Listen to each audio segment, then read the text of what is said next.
ہمارے نبی پاک صلی اللہ علیہ وسلم جب ہجرت کے لیے مجبور ہو گئے، اس دعوت کی محنت میں ایک وقت ایسا آتا ہے کہ قوم ہی مخالف ہو جاتی۔ تو اللہ کے نبی مکہ میں تھے تو بیت اللہ میں آتے تھے، نمازیں پڑھتے تھے، نفل تھی، فرض نماز تو تھی نہیں۔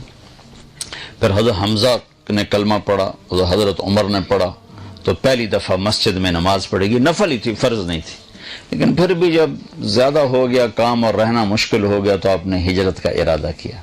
ادھر حضرت ابو طالب فوت ہو گئے تو ان کی وفات سے جو باہر پروٹیکشن تھی وہ ختم ہو گئی، ادھر حضرت خدیجہ فوت ہو گئی ایک ہی مہینے میں 10 دن کے اندر، پہلے چچا پھر بیگم، تو باہر کا آسرا بھی ختم ہو گیا، اندر کا آسرا بھی ختم ہو گیا۔ تو باہر چچا سینہ سپر تھے، اندر حضرت خدیجہ زخموں پہ مرہم رکھتی تھیں۔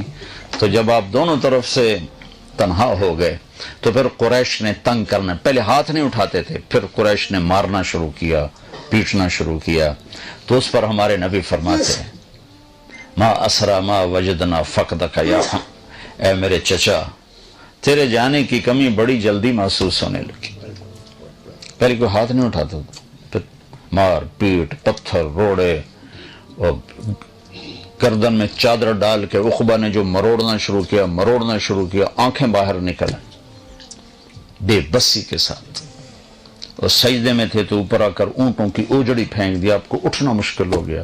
یہ سارے کام چچا کی وفات کے بعد ہیں۔ چچا کی زندگی میں کوئی ایسا نہیں کرتا تھا، ویسے منہ سے تنگ کرتے تھے، ہاتھ کوئی نہیں اٹھاتا۔ جب یہ دونوں آسرے ختم ہو گئے تو پھر آپ نے کہا چلو میں طائف چلا جاؤں، شاید وہاں پناہ مل جائے۔ وہاں تشریف لے گئے تو انہوں نے وہ حال کیا، جب 3 میل اللہ کے نبی کو تو پتھر پڑے، اور آپ گرتے تھے اٹھتے تھے۔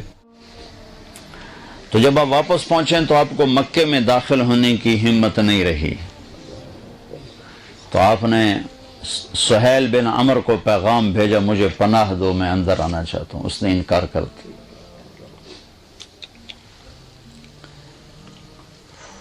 پھر آپ نے اخنس بن شریک کو پیغام دیا کہ مجھے پناہ دو، میں اندر آنا چاہتا ہوں۔ اس نے انکار کر دیا، انہوں نے کہا میں نہیں کرتا۔ پھر آپ نے مطعم بن عدی کو پیغام بھیجا کہ میں اندر آنا چاہتا ہوں، مجھے پناہ دو۔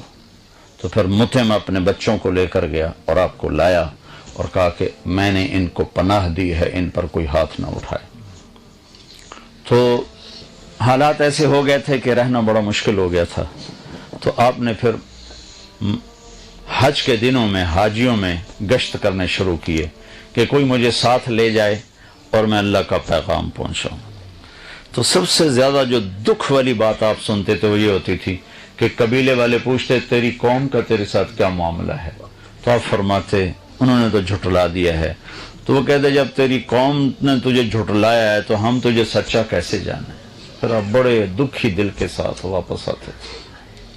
ہوئے کیا گزرتی ہوگی اللہ کے نبی کے دل پر، اللہ اکبر۔ کائنات کی افضل ترین ہستی،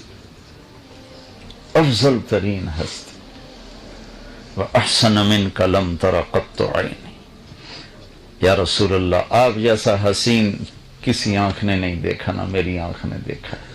وَأَجْمَلَ مِنْكَ لَمْ تَلِدِ النِّسَاءُ، آپ جیسے عالی نسب والا یا رسول اللہ کسی ماں نے نہیں جانا۔ اتنا فَكَانَ قَابَ قَوْسَيْنِ أَوْ أَدْنَىٰ، اتنے اونچے مقام والے۔ عَسَىٰ أَن يَبْعَثَكَ رَبُّكَ مَقَامًا مَحْمُودًا، اتنے اونچے مقام والے۔ بنو حنیفہ کو دعوت دی، انہوں نے گالیاں نکالی، آپ اونٹنی پہ سوار ہوئے، اونٹنی کھڑی ہوئی تو اس نے پیچھے سے نیزہ مارا ابن بجیرہ نے، تو آپ اونٹنی سے گر کر زمین پر آئے، یوں گرے، چٹانوں کے اوپر گرے۔ یہ وہ ہے جس کے چہرے کی اللہ نے قسمیں کھائیں، والضحیٰ، جس کی زلفوں کی قسمیں کھائیں، واللیل اذا سجا۔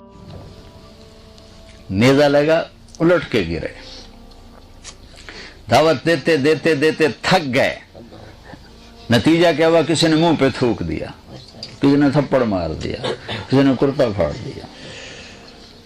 اب اس امت کو سمجھانا پڑ رہا ہے کہ تبلیغ بھی توڑے ذمے ہے. کتنے لکھا ہے ساڑھے ذمے؟ کچھ پڑھو تو پتہ چلے کہ ذمے ہے.